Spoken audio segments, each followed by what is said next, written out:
strong.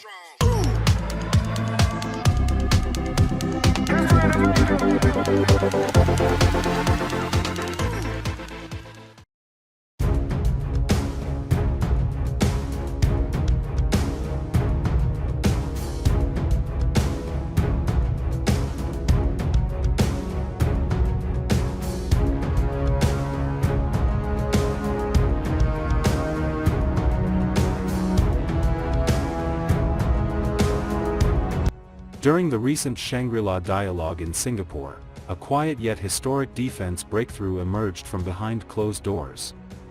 Japan officially confirmed the transfer of 6 warships to the Philippine Navy, a move that is not just symbolic but strategically significant. These vessels are not merely outdated hand-me-downs, they represent a shift in regional defense posture and a deepening security alliance between Tokyo and Manila. The 6 ships in question are Abukuma-class destroyer escorts, known for their anti-submarine warfare capabilities.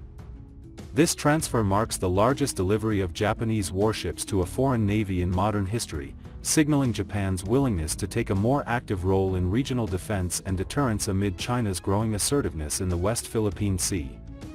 This transfer was not made lightly. Under Japan's strict 3 principles on transfer of defense equipment and technology, military hardware may only be provided if the deal serves strategic objectives, promotes peace and security, and follows transparency and accountability protocols. The Philippines, with its increasingly precarious position in the South China Sea, met these criteria in full. This was not simply generosity, it was a calculated and coordinated step in response to the evolving regional threat environment. The Philippine Navy is scheduled to inspect the vessels later this year. The process will not only verify the ship's mechanical condition but also determine what systems can be retained and what needs to be removed or replaced. Some of the most sensitive and high-end systems are expected to be stripped out before the handover. The Harpoon anti-ship missile launchers, for example, are unlikely to be transferred due to export restrictions. The Phalanx Close-In Weapon System, or CIWS, will require clearance from the United States. The onboard radar and sonar systems, though once cutting-edge, are now outdated by modern standards and may need to be upgraded or replaced entirely. Nevertheless, these vessels retain substantial potential. The Abukuma-class ships are powered by a combined diesel or gas, CODOG, propulsion system, a configuration not yet used in the Philippine Navy. This includes Rolls-Royce gas turbines produced under license by Kawasaki in Japan. The introduction of this propulsion technology means Filipino sailors and engineers will need to undergo specialized training, potentially in Japan, to operate and maintain these ships effectively. In terms of armament, the ships are equipped with a 76mm OTO Malara naval gun, anti-submarine rocket launchers, ASROC, torpedo tubes, and hull-mounted sonar systems. While these systems are not new, they still provide essential capabilities, especially in anti-submarine warfare, an increasingly critical area as Chinese submarines are reportedly operating closer to Philippine waters. But more than their weapons and engines, the true value of these ships lies in what they represent geopolitically. This transfer is a bold and deliberate signal from Tokyo. At a time when the Philippines is facing mounting pressure and maritime harassment from Chinese vessels in the West Philippine Sea, Japan is stepping forward, not just with words of support, but with actual warships. This may also pave the way for even deeper cooperation. Defense analysts suggest that the Abukuma-class transfer opens doors to potential joint development of future naval platforms between the Philippines and Japan. There is growing speculation that future projects may include the co-design or co-production of next-generation ships, further enhancing Manila's defense industrial capabilities.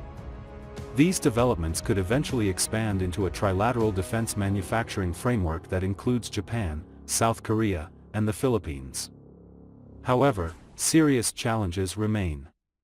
These vessels are more than 30 years old. Making them combat-ready for modern operations will require substantial investment.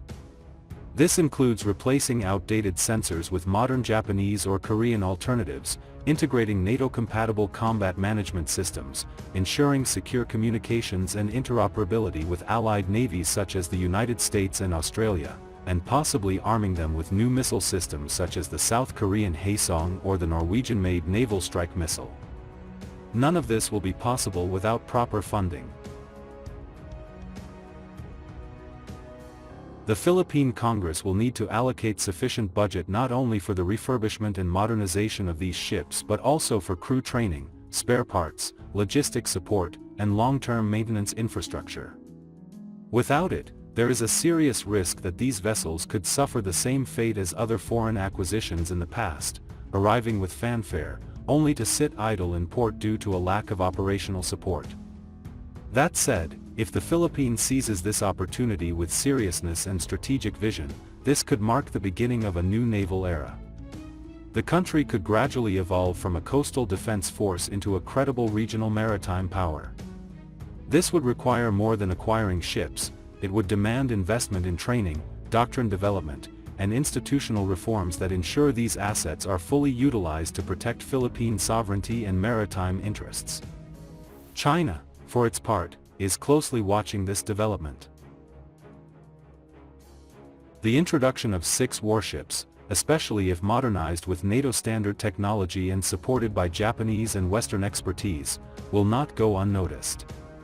Some analysts suggest this may prompt Beijing to step up military exercises near Philippine waters or increase pressure through diplomatic channels and gray zone operations.